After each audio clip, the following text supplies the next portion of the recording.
Hello everyone. For today's video, we will be cooking steamed cassava cake. As you can see, we will be getting our main ingredient from our own garden. You will see here the basic process in uprooting the cassava roots. This root crop can actually be cooked in many other recipes. A single hill of this crop may give a yield of 3 to 5 kilograms in a matter of 6 months. Imagine if you have 100 hills? That could feed many. So, if you have vacant spaces or unused land area, planting this root crop can be a good option.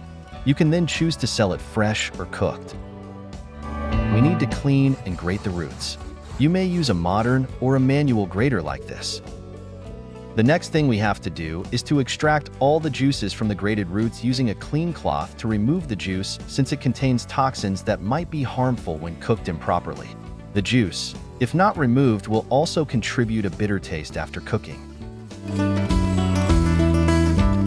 After removing all the juices, this is how it should look like. This texture will allow our main ingredient to absorb the flavors of other ingredients that we will add later on.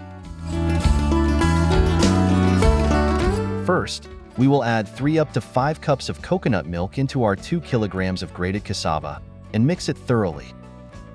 After mixing thoroughly, add 300 grams evaporated milk and mix.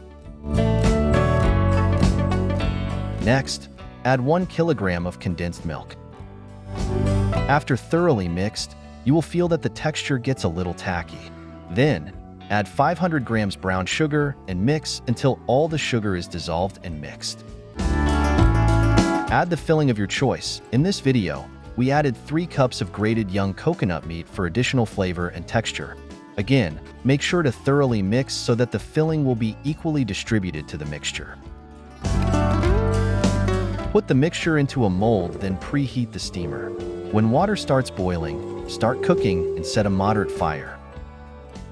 After 30 to 45 minutes, your steamed cassava cake is cooked. Cool it down to set to achieve a nice texture in serving.